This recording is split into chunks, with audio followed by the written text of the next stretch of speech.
여러분 모멘텀이라는 말을 들어보셨을까 모르겠습니다. 모멘텀이라는 단어는요, 실은 물리학적인 용어입니다. 어떤 물질의 운동량과 질량을 표현하는 그런 물리학적인 단어인데요. 일상생활에서는 다른 뜻으로 종종 사용이 됩니다. 한 개인의 삶 속에서 대변환, 대전환을 일으키는 어떤 연대기적인 사건을 우리는 종종 모멘텀이다라고 그렇게 표현하기도 하죠. 여러분 삶에 있어서는 여러분 삶의 전환을 이루셨던 어떤 모멘텀들이 있으셨는지 한번 머릿속에 떠올려 보시겠습니까? 저에게도 약 2차례에 걸친 중요한 모멘텀이 있었던 것 같습니다. 20대 때 영국으로 유학을 떠나서 제 삶의 방향이 전환됐던 때, 또 세상적인 욕심을 가지고 살아갔던 때 30대 중반입니다. 2008년도에 한 신앙 집회에 참석해서 하나님이 나를 부르신다라는 것을 느끼고 다시 한번 인생의 궤도를 수정했을 때 그 두 인생의 모멘텀이 오늘 저를 이 자리에 있게 해준 것이 아닌가라고 생각을 해보게 됩니다. 여러분, 오늘 본문에는요, 예수님 삶에 있어서 아주 중요한 모멘텀이 기록이 되어 있습니다. 여러분, 예수님께서 요한에게 세례를 받으시러 가는 장면이 오늘 본문의 내용인데요. 여러분, 오늘 본문 전에까지 예수님은 개인적인 삶을 살아오셨습니다. 아버지였던 요셉은 일찍 세상을 떠난 것으로 추정이 됩니다. 가정을 책임지셨어야만 했습니다. 목수로서 이 땅에서의 삶을 살아오시다가 이 세례 요한에게 세례를 받으시는 것을 시작으로 예수님의 공적인 사역, 공생애가 시작되었다라고 성경학자들은 그렇게 분석을 하고 있습니다. 자, 여러분, 이 예수님께서 요한에게 나아가 세례를 받으시는 이 사건은요, 예수님의 공생애가 시작되었다는 이런 중요한 모멘텀적인 의미 외에도 저와 여러분들에게 아주 중요한 신학적이고 신앙적인 의미를 또한 가지고 있는데요. 자, 여러분, 예수님께서 요한에게 세례 받으시는 이 짧은 구절의 말씀을 통해 저는 오늘 여러분들과 3가지 말씀을 나누려고 합니다. 자, 첫 번째, 예수님은 왜 요한에게 가셔서 세례를 받으셔야 했을까? 요한에게 세례를 받으신 그 의미는 과연 무엇일까? 예수님이 세례 받으신 의미를 먼저 찾아볼까 하고요. 두 번째는 이 안에 담겨있는 신학적인 의미에 대해서 함께 고찰을 해보고자 합니다.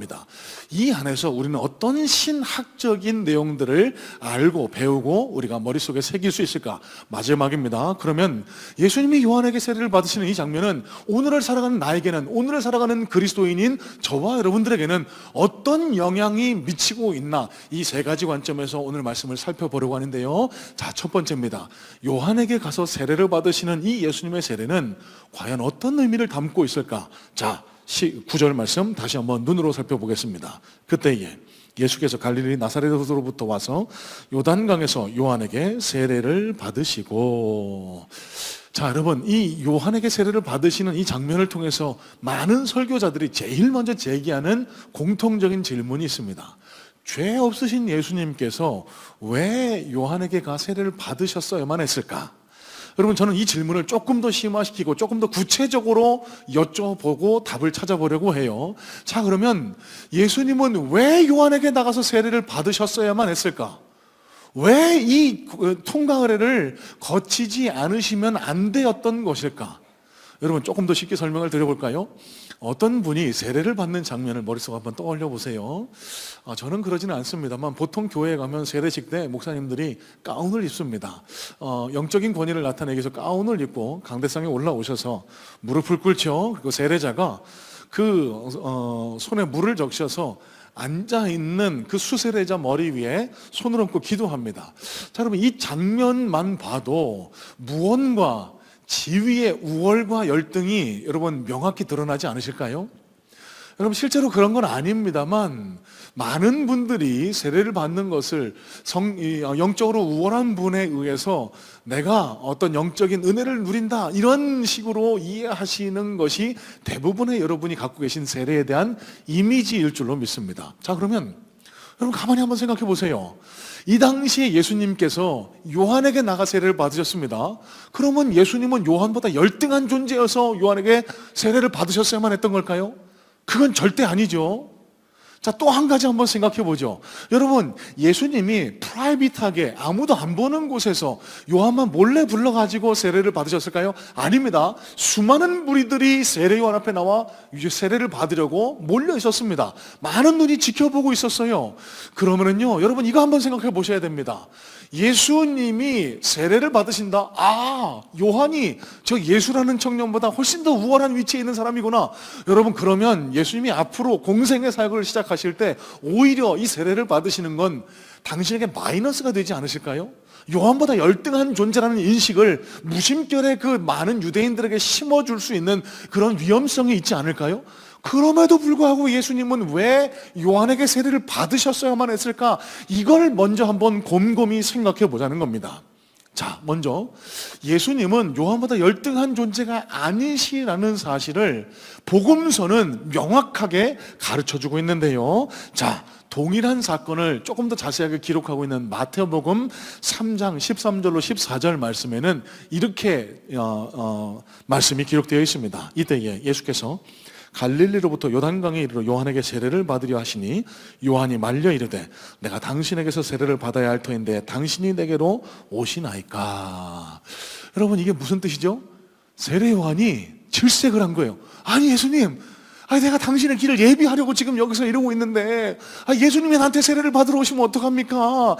제가 세례를 받아도 모자란데요. 제가 예수님 뒤꿈치 들기도 어려운데요. 여러분, 세례 요한과 예수님은 동년배입니다. 누가복음 1장 말씀을 살펴보시면 천사가 세례 요한의 어머니 엘리사벳에게 가서 이 6달 전에 마리아에게 얘기합니다. 6달 전에 엘리사벳이 임신했더라고. 이 엘리사벳이 임신한 아이가 세례 요한이거든요. 그러니까 동년배예요. 여러분 착각하실 수 있습니다. 이 동년배인데 그래도 세례 요한이 더 높나? 전혀 아니라는 거예요. 여러분, 세례 요한이 말렸다라고 했습니다. 헬라 원문으로 살펴보면은요, 완료 시제를 썼습니다. 그러면 계속해서 말렸다는 뜻이에요. 세례 요한이 예수님이 자기보다 월등한 존재임을 스스로 자각하고 드러냈다라고 복음서는 명확하게 밝히고 있다라는 거죠. 자, 그러면 다시 한번, 왜 예수님은 자기보다 낮은 존재인 요한에게 세례를 받으셨어야만 했을까? 왜 사람들에게 오해를 불러일으킬 만한 이런 세례를 진행하실 수밖에 없었을까? 자, 이어지는 마태복음 3장 15절입니다. 예수께서 대답하여 이르시되 이제 허락하라. 우리가 이와 같이 하여 모든 의를 이루는 것이 합당하니라 하시니 이에 요한이 허락하는지라. 모든 의를 이루기 위해서였더래요. 그제서야 요한이 예수님에게 세례를 베풀었다라고 성경은 기록합니다. 자, 그러면 이 의라는 단어가 키입니다. 여러분, 무슨 의일까요? 무슨 의를 이루기 위해서 오셨기에 예수님은 세례를 받으셨어야만 했고 극구 만류하던 요한은 그제서야 마음을 접고 예수님에게 세례를 베풀었을까요? 여러분, 하나님이 예수님을, 당신 독생자 아들 예수님을 이 땅에 보내셔서 끝내 이루고자 하셨던 의는 뭐라고 생각하실까요? 여러분, 어렵게 생각하지 마세요. 여러분 다 알고 계시는 내용입니다. 저와 여러분의 구원입니다. 세상에 속해 있던, 사단에게 속해 있던 저와 여러분들을요, 예수 그리스도를 통해 완벽한 의를 이루어 이제는 죄인이 아니라 의인의 자리로 옮기시기 위해서, 그래서 영원한 하나님 나라에 들어가서 하나님과 영원한 교제, 연합을 이루시기 위해서 예수님을 이 땅에 보내셨다는 것, 이게 예수님께 주어진 의, 당신이 이루어내야만 할 의였다는 겁니다. 자, 여러분, 그런데 이 당시 유대인들은요, 이 하나님의 의를, 예수님의 이 땅 오심의 목적을 깨닫지 못하고 있었던 것 같아요. 누가복음 7장 말씀에 이런 말씀이 기록됩니다. 누가복음 7장 30절입니다. 바리새인과 율법교사들은 그의 세례를 받지 아니하므로 그들 자신을 위한 하나님의 뜻을 저버리니라. 여러분, 이 말씀이 무슨 뜻일까요? 여러분, 세례 요한이요, 지금 현재 판을 치고 있는 이단들처럼 내가 보혜사다, 내가 하나님의 은혜를 입었다, 내가 하나님이다, 이렇게 하고 자기 자신을 선포하고 세례를 준 게 아니에요. 하나님의 명을 받았습니다. 주의 길을 곱게 하라, 그의 오심을 예비하라. 하나님의 명령에 따라서 예수님 오심을 예비하기 위해서 요단강가에 나가서 회개의 세례를 선포했다라고 우리가 첫 시간부터 살펴보지 않았습니까? 자, 그러면 세례 요한의 세례 배품은요, 하나님의 명령에 의해서 하나님께서 요청하셨기 때문에 이루어진 사역이라는 것을 우리는 자연히 깨닫게 되겠죠. 자, 그런데 이 당시 있었던 바리새인과 율법교사들, 유대인들 대부분은 어땠다고요? 하나님의 뜻을 거부합니다.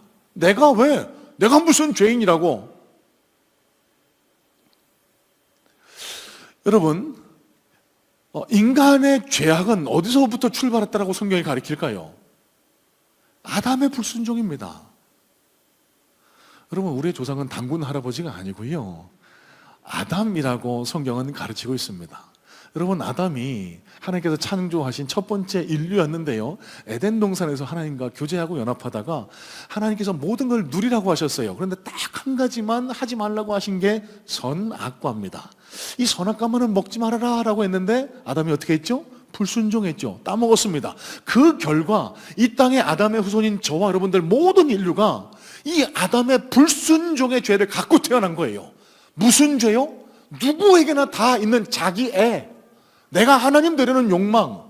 여러분, 내가 하나님 되려고 한다라는 것을 거창하게 생각하지 마세요. 너무 어렵게 생각하실 필요 없습니다. 내가 무슨 하나님이 되어서 천지를 다스린다, 뭐 초능력을 발휘한다, 이게 아니고요, 내 마음대로 내 삶을 좌지우지하려는 것, 내가 내 인생의 주인이 되려 하는 것, 여러분, 그게 내 인생의 하나님 되려고 한 불순종의 죄라는 겁니다. 여러분, 그런데 이 인간의 불순종은 여기 예수님 시대까지 이어져 오고 있었습니다. 바리새인과 율법교사들, 유대인들이 하나님의 명을 순종하지 않아요. 여러분, 그런데 하나님께서 당신의 아들, 독생자 아들 예수 그리스도를 보내셨습니다. 예수님을 통해 단번에 이 불순종의 죄, 원죄의 죄를 끊으려고 하십니다. 자, 그러면 예수님의 사역의 시작은 어디서부터 시작되어야 될까요? 이 불순종의 사슬을 끊어내는 것부터 시작되어야 합니다. 많은 이들이 하나님의 뜻을, 명을 따르지 않고 있을 때 하나님의 명령, 하나님의 의, 하나님의 구속의 의지를 온전히 순종하시기 위해서, 자존심 상하지만 자신보다 열등한 인간이지만 요한에게 나아가서 많은 이들이 지켜보고 있는 가운데 자존심 상하지만 그에게 세례를 받으실 수밖에 없었던 거예요. 여러분, 이게 예수님이 요한에게 나가 세례를 받으신 목적이자 의미였다는 사실. 어떤 목사님 설교에 등장한 이야기를 잠시 나누고 말씀을 이어갈까 합니다. 평등에 관한 이야기입니다. 사람이요, 40이 넘어가면 지식의 평등이 이루어진다고 합니다. 그 전까지는 많이 배우고 적게 배우고, 좋은 학교, 나쁜 학교, 뭐 좀 덜 좋은 학교, 그래서 어떤 배움의 차이, 지식의 차이가 있을지 몰라도요, 40이 넘어가면, 40이 넘어가면서부터는 이분이 알고 있는 것과 제가 알고 있는 것과 큰 차이가 안 나게 된다는 거예요. 자, 50이 넘어가면은요, 어떤 평등이 이루어지냐? 외모의 평등이 이루어진답니다. 그 전까지는 누가 예쁘고 누가 덜 예쁘고 뭐 이런 차이가 조금은 드러나는데 50이 넘어가면 다 비슷해진다는 거예요. 여러분, 제 눈에 들어왔습니다. 이 자리에 계신 50이 넘어가신 분들 다 너무 아름답고 너무 멋지세요. 이래도 반응이 없으신데 오늘 큰일 났네. 60이 넘어가면 어떤 평등이 이루어질까요? 성의 평등이 이루어진다고 합니다. 성의 평등. 여성은 남성화되고 남성은 여성화된다라고. 호르몬의 변화 때문에. 이 자리에 앉아 계신 남편분들 잘 들으세요. 목사님, 요즘 제 아내가 너무 드세졌어요, 사나워졌어요. 여러분, 그럴 수밖에 없는 겁니다. 호르몬 변화 때문에 그럴 수밖에 없고, 목사님, 남편이 예전에는 안 그랬는데 드라마 보면서 자꾸 울어요. 여러분, 성의 평등이 이루어지고 있다라고 그러려니 하시기 바랍니다. 70이 넘어가면은요, 건강의 평등이 이루어진대요. 누구나 하나쯤, 한두 개쯤은 질병을 달고 살아간다. 조금은 애처롭지만 이 건강의 평등이 이루어진다라고 하고요. 80이 넘어가면 무슨 평등이 이루어질까요? 물질의 평등, 재물의 평등. 무슨 의미일까요? 예전에는 많이 갖고 적게 가짐의 차이가 크게 느껴졌지만 이제 80이 넘어가고 나면은 돈을 쓸 데가 별로 없어요. 그래서 많이 가진 것과 적게 가진 것에 큰 차이를 못 느낀답니다. 곧 이제 가야 할 나라가 다가왔기 때문에 많고 적음의 차이가 크게 느껴지지 않는 때가 80이 넘어가면 온다라는 거예요. 여러분, 뜬금없이 왜 평등 이야기를 했을까? 여러분, 성경이 우리에게 계속해서 가르쳐주는 것은 하나님 앞에서 우리 누구나 다 평등하다는 사실입니다. 하나님 앞에 우리는 모두가 다 평등합니다. 이게 무슨 의미일까요? 하나님 보시기에 여러분, 누구는 잘나고 누구는 못나고, 누구는 많이 배웠고 누구는 적게 배웠고, 누구는 잘났고 누구는 못났건 간에 여러분, 이 자리에 계신 모든 분들 하나님 눈에 보시기엔 다 죄인이라는 사실이에요. 하나님 아들 예수 그리스도 십자가 피로 구원받지 않고서는 하나님께로 나아올 수 없는 죄인이라는 평등의 법칙이 하나님 앞에서, 성경 앞에서 적용된다는 사실입니다. 딱 한 가지 차이가 앞서 말씀을 드렸지만 이 자리에 앉아 계신 대부분의 분들이 그러시리라고 저는 믿습니다. 예수 그리스도 십자가 피로 구원받았느냐, 그래서 하나님의 자녀로 인침을 받았느냐, 그렇지 않느냐, 그 차이가 있을 뿐이지, 여러분 이 자리에 계신 분들의 모든 차이는 이 하나님의 관점에서는 이 관점 하나로 갈리게 된다는 점. 여러분, 그러면 우리가 어떻게 구원받고 어떻게 하나님 앞에서 하나님의 자녀로 인정받을 수 있다고요? 예수 그리스도 십자가 피로 구원받는 것밖에 없습니다. 그 예수님께서 이 당신의 구원 사역을 이루시기 위해서 많은 사람들 앞에 자존심 체면 다 구기고 세례요한 앞에 나아가 세례 받으시는 것으로 당신의 공생의 사역을 시작하셨다는 거예요. 제가 요즘 한 드라마에 좀 깊이 몰입이 되어 있습니다. 폭삭 소가수다라는 넷플릭스에서 방영하고 있는 드라마인데요. 보신 분들도 계실 테고 아직 못 보신 분도 계실 텐데, 제가 이 드라마를 아내랑 좀 지난 주간에 우연찮게 보고 나서 참 머릿속에 계속 떠오르고, 제가 뭐 드라마 이런 걸 원래 잘 보지는 않는데 좀 많이 좀 몰입이 되긴 했나 봐요. 설교 준비하는데 계속 이 장면이 떠오르는 거예요. 사진 한 장 보여주겠습니까? 제가 오늘 소개하고자 하는 장면은 한 아버지와 딸에 관련된 장면인데, 이 드라마가요 50년대 60년대로 추정됩니다. 어려운 시절을 살아가던 제주도의 한 가정을 배경으로 하고 있어요. 바다에서 어부 일을 하면서 근근히 생활하며 살아가던 한 가정에 딸 하나가 있었는데, 딸이 똑똑한 겁니다. 이 딸이 공부를 잘해서 서울의 대학을 합격해요. 서울대학이요. 여러분, 이 당시 어렵게 살 때에 서울로 자녀 하나를 그렇게 유학 보내는 게 쉽지 않은 형편이었던 것 같습니다. 그럼에도 불구하고 이 부모님들은요 최선을 다해서 딸을 뒷바라지합니다. 어느 날 저 아버지가요 딸을 보기 위해서 딸의 기숙사를 찾아가요. 딸을 어떻게 만날 수 있을지 몰라서 연락을 않고 찾아가니까요 그냥 무작정 그 기숙사 앞에서 기다립니다. 핸드폰 삐삐 없었을 때라서요 딸이 오기만을 하루 종일 망부석처럼 기다렸던 거예요. 딸은 아빠가 온다는 사실도 모르고 밖에서 실컷 자기 일 보고 난 다음에 밤 늦어서 어두컴컴해서 들어가니까 아빠가 거기 기다리고 있었던 겁니다. 잠깐 중국집에 가서 같이 식사를 하고 다시 아버지가 가야 할 곳으로 버스터미널에서 배웅하는 장면을 잠깐 생각해 보게 됐는데요. 식사를 하면서도 아빠는 딸에게 딸이 좋아하는 오징어를 계속 건져서 그 앞에 내밉니다. 그리고 버스터미널에 가요. 저 장면이 이제 아버지와 딸이 이제 헤어지는 장면인데요. 아빠 어디를 왔길래 그냥 육지에 왔으니까 너 보러 왔다라고 아빠가 얘기를 하니까, 아빠 육지가 다 같은 육지야? 도대체 어딜 왔길래? 아빠는 얘기를 안 합니다. 우연히 보게 된 아빠의 손목에 천안 독립기념관이라는 도장이 찍혀 있어요. 여러분, 이 당시에 천안과 서울대학에 있는 신림동이 얼마나 먼지, 얼마나 오랜 시간이 걸리는지 여러분 짐작하시리라 믿습니다. 그 오랜 시간 아버지는 수고를 마다 않았던 거예요. 잠깐이라도 딸을 눈에 담고 싶어서, 잠깐이라도 딸 얼굴 보고 싶어서. 별 말을 안 하고 이제 헤어져야 되는 아버지를 배웅하면서요 딸이 그 전에 엄마와 전화 통화했던 걸 떠올려요. 아빠가 도대체 온다는 거야 안 온다는 거야, 그렇게 딸이 이렇게 좀 투정을 부리니까요 그 엄마가 이렇게 얘기합니다. 금명아 가겠지. 저 딸 이름이 금명이에요. 가겠지. 아빠 가겠지. 아빠가 언제 생전 관광 다니는 거 봤어? 딸내미 보고 싶어서 간 거지. 그러니까 금명아, 아빠 보면 쓱내지 말고 살갑게 좀 대해줘라. 20년을 저렇게 짝사랑을 하는데 살갑게 좀 대해줘. 아빠가 버스를 타고 떠나가는데 이 엄마의 권면이 이 딸에게 떠올랐던 거예요. 그래서 부끄럽지만 표현 안 하던 자기 나름대로 최선의 표현을 합니다. 부끄럽게 손을 올려서 이렇게 인사를 해요. 그러니까 아빠는요, 이 무뚝뚝한 아빠가 버스 안에서 딸이 그러면서 막 이렇게 좋아하는 장면이 저 드라마 속에 그려집니다. 그런데요, 이 아빠의 눈에 이 장성한 딸의 모습이 아니라 어린 시절 딸의 모습이 겹쳐 보이는 거예요.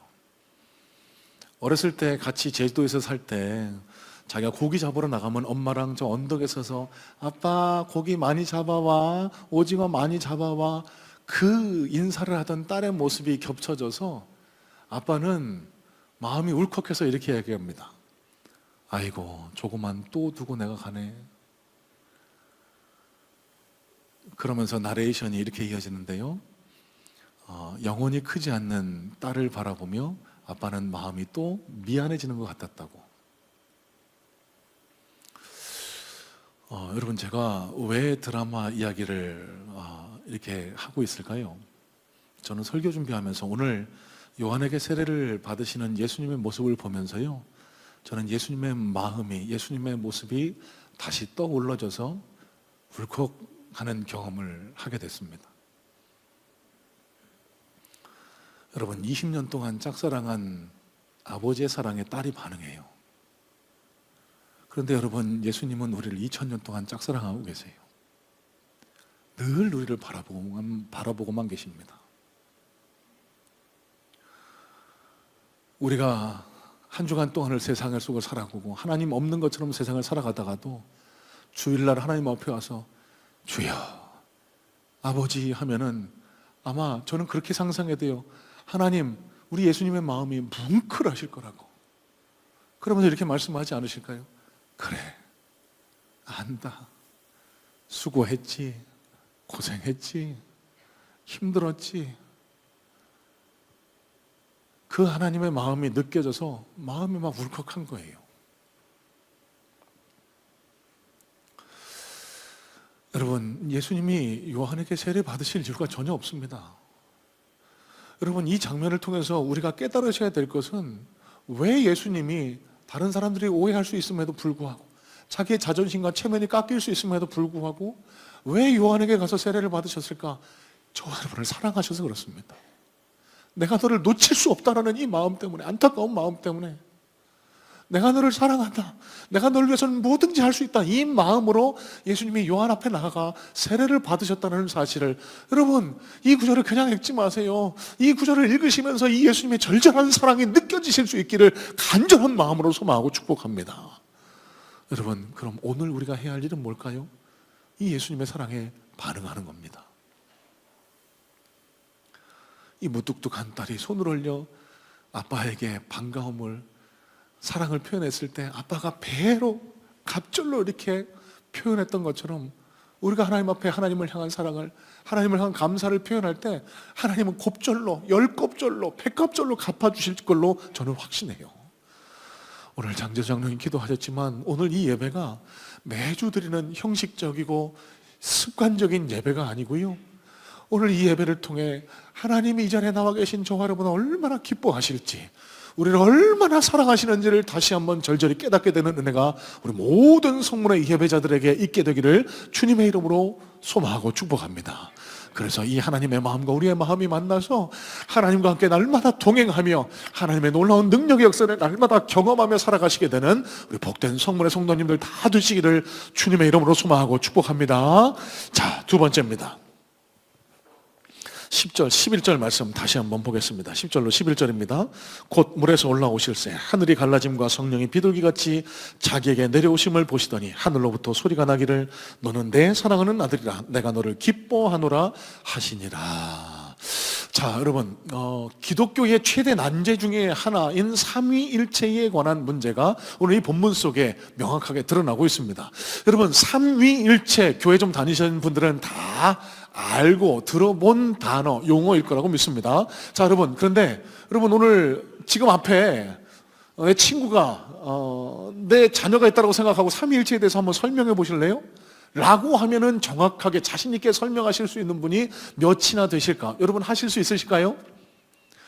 여러분, 이 기독교의 최대 난제 중 하나인 이 삼위일체의 교리는요, 우리가 반드시 알아야 되고 우리 마음에 새겨야 하지만 참 어려운 것이, 이해하기 어려운 것이 이 삼위일체의 교리입니다.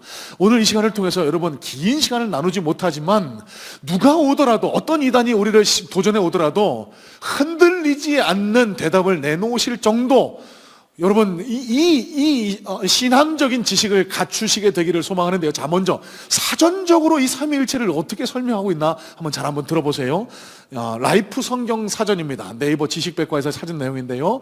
여러분, 이렇게 설명하실 수 있는지, 어떤 느낌이 드시는지 한번 귀 기울여 보시기 바랍니다. 하나님은 성부와 성자와 성령이 성령의 세 위격을 가지며 각각 동일한 본질을 공유하되 하나의 실체로서 존재한다는 교리이다. 하나님은 한 본질 안에서 세 위격으로 구별되지만 영원히 동격이시며 영원히 함께 계시는 한 하나님이라는 것이다. 여러분, 이해가 되세요? 아무도 지금 이해를 못 하시는 것 같아요. 이해하기 어렵습니다. 무슨 말인지 저도 잘 모르겠어요. 이게 무슨 각각 성부 하나님, 성자 예수님, 성령 하나님, 각각 한 분 하나님이신데 세 분은 한 분 하나님이시래요. 무슨 말도 안 되는 소리예요. 이해가 안 되시죠? 당연한 겁니다. 인간의 지성으로서는 이해하기 어려운 것이 이 삼위일체 교리에 대한 내용입니다. 여러분, 왜 그럴까요? 1 더하기 1은 뭐가 돼야 되죠? 3이 돼야 됩니다. 3. 그런데 그게 1이라고 하니까 이게 납득이 안 되는 거예요. 수학에, 논리에, 합리에 젖어 있는 우리의 인간의 이성으로서는 성부 하나님도 한 분 하나님이시고 성자 예수님도 한 분 하나님이시고 성령 하나님도 하나님이시다. 하지만 이 세 분은 한 분 하나님이시다. 여러분, 이게 말도 안 되는 소리인 거예요. 이게 기독교에서 말하는 가짜, 말도 안 되는 마법 같은 논리라는 겁니다. 여러분, 결론부터 말씀드릴까요? 이런 태도가 맞습니다. 인간의 지성으로는 이해 못하는 것이 삼위일체 교리에 대한 정확한 이해입니다.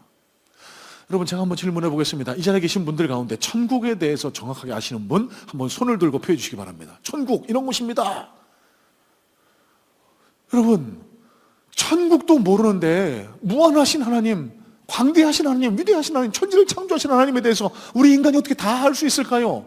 인간의 얄팍한 지성으로는 깨달을 수 없는 것이 하나님의 존재이시고, 다만 성경에서 성부, 성자, 성령은 각각 다른 하나님이시지만 한 분 하나님이시다라고 가르치고 있기 때문에 이 말씀 그대로, 하나님이 가르쳐 주신 그대로 받아들이는 것, 여러분, 이게 기독교에서 가르치는 삼위일체 교리에 대한 정답입니다. 여러분, 오늘 본문 말씀에 보시면 성부 하나님, 성자 예수님, 성령 하나님이 각각 다른 한 분이지만 한 장면에 등장하는 모습을 보실 수 있습니다. 성경의 다른 장면에도 이와 같은 내용이 등장하는데요, 잘 아시는 마태복음 28장 19절로 20절 말씀에 이런 말씀이 기록되죠. 그러므로 너희는 가서 모든 족속에게 제자를 삼아 아버지와 아들과 성령의 이름으로 세례를 주고 내가 너희에게 분부한 모든 것을 가르쳐 지키라. 내가 세상 끝날까지 너희와 항상 함께 있으리라. 성부, 성자, 성령이 각각 존재하지만 한 분 하나님이시라고 성경은 명확하게 우리에게 가르치고 있습니다. 자, 그러면 이걸 어떻게 이해를 해야 될까? 어떻게 납득할 수 있을까? 1세기 교부였던 터툴리안이라는 사람이요, 이 삼위일체론에 대해서 많은 연구를 거듭한 끝에 해에 대한 그런 설명을 예시로 듭니다. 해 아시죠?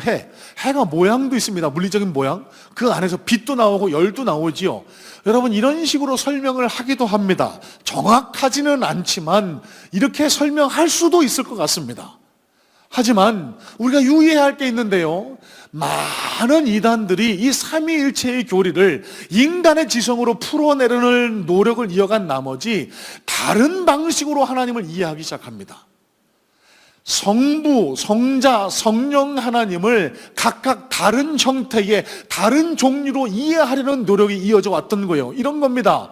저 이진호라는 사람은 이 앞에서는 여러분들에게 목사라는 존재가 되죠. 아내에게는 남편이라는 존재가 되고 자녀들에게는 아빠라는 존재로 각기 상대에 따라서, 상황에 따라서 다른 존재로 이해될 수 있다. 여러분, 이렇게 이해하려고 한 것이 모달리즘, 그러니까 양태론이라는 이단인 겁니다. 여러분, 이 양태론자들은 어떻게 이해하냐면요, 구약시대에는 성부 하나님이 계셨고 신약시대에는 성자 예수님이 계셨고 예수님이 승천하고 나신 이후에는 성령 하나님의 시대다라고 하나님이 성부, 성자, 성령 시간에 따라서 구별돼서 역사하신다라고 그렇게 설명하기도 합니다. 맞습니까? 아니요. 그럼 오늘 본문을 어떻게 설명해낼 겁니까? 성부, 성자, 성령은 각각 한 분 하나님이신데 한 분 하나님이시라는 성경의 가르침을 어떻게 조화롭게 설명해낼 수 있을까요? 모순에 빠지게 돼요. 나무위키라는 사전을 그닥 선호하지는 않습니다만 저는 이 삼위일체 교리에 대해서 나무위키가 해놓은 정의를 저는 참 적절하다고 생각을 해서 소개할까 합니다. 나무위키가 삼위일체를 이렇게 설명합니다. 그 뜻 자체가 믿음이 없으면 알지 못하는 것이라고 주장된다. 또는 인간은 알지 못하는 것이라고 주장되기도 한다. 여러분, 정답입니다. 삼위일체 교리는요, 규명의 대상이 아니라 믿음의 대상입니다. 우리를 창조하신 하나님께서 성부, 성자, 성령은 각각 한 분 하나님이신데 한 분 연합한 하나님이시다라고 성경을 통해 가르쳐주고 계시기 때문에 우리의 지성으로는 이해를 할 수 없지만 믿음으로 받아들이는 것, 여러분, 이게 삼위일체 교리에 대한 건강한 그리스도인의 올바른 태도라는 거예요. 저 목사가 얼렁뚱땅 넘어가려고 그러네. 그렇게 생각하지 마시고, 지금 시간 관계상 이렇게 정답만 알려드리고 넘어가는데요, 저기 궁금하시고 더 공부하고 싶다, 성경 공부반에 들어오시면 더 자세하게 잘 알려드립니다. 제가 유튜브 한 내용을 소개해드리고 삼위일체에 관한 교리를 정리할까 하는데, 여러분 시간 되실 때 한번 찾아보세요. 어린 전도자가 알려주는 삼위일체라고 검색을 해보시면은 이 삼위일체 교리에 대해서 기가 막히게 설명하고 있는 내용을 만날 수 있습니다. 여러분 보시는 저 아이가 주일학교 교회에 가서 삼위일체에 대해서 배웠나 봐요. 집에 돌아가는 길에 엄마에게 삼위일체에 대해서 설명하고 있는 내용이 이렇습니다. 가만히 잘 들어보세요. 하나님, 예수님, 성령님은 세 분이 있는데 그 세 분은 한 분이야. 엄마, 네잎 클로버가 잎이 세 개지만 하나잖아. 그것처럼 성령님, 하나님, 예수님도 한 분인 거야. 이거는 그냥 믿는 거야. 그러면서 이렇게 얘기를 해요. 엄마, 아이들이 이 세상에 나왔을 때 엄마 보고 너 누구야? 너 우리 엄마야? 라고 물어보지 않잖아. 우리 엄마구나라고 하고 믿잖아. 그것처럼 하나님, 예수님, 성령님도 한 분이시라고 믿는 거야. 알았지?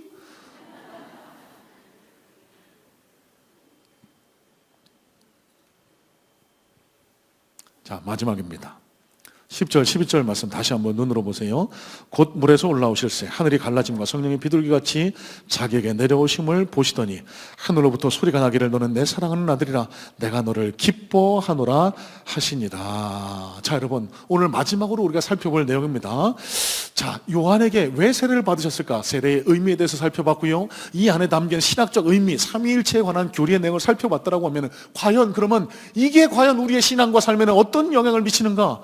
어떤 의미로 내 삶에, 내 신앙에 다가와야만 하는가? 이걸 마지막으로 살펴보고자 하는 거예요. 자, 여러분 성경에서 요단강에 잠겼다라는 것은 요단강을 건너다라는 뜻과 동일한 의미로 사용이 됩니다. 자, 그러니까 예수님이 요단강에 잠겼다, 요단강을 건너셨다라고 해석해 볼 수 있는데, 목사님 이제 좀 있으면 세례 받아야 되는데 세례 받으면 요단강 건너는 것 아닙니까? 여러분 이렇게 오해하지 마시고요.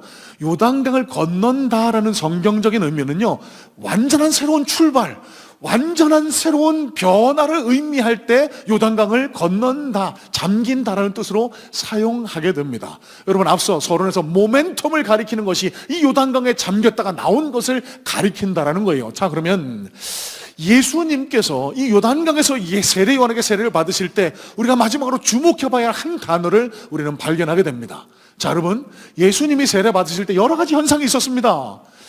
여러분 성령님이 비둘기같이 내려오시고 하늘이 갈라짐과 동시에 하나님의 음성이 들리기도 하고 많은 사람들이 웅성되기도 했지만, 마지막으로 우리가 주목해봐야 할 단어, 예수님이 세례를 받고 물에서 올라오실 때 하늘이 갈라졌다라고 성경은 기록을 합니다.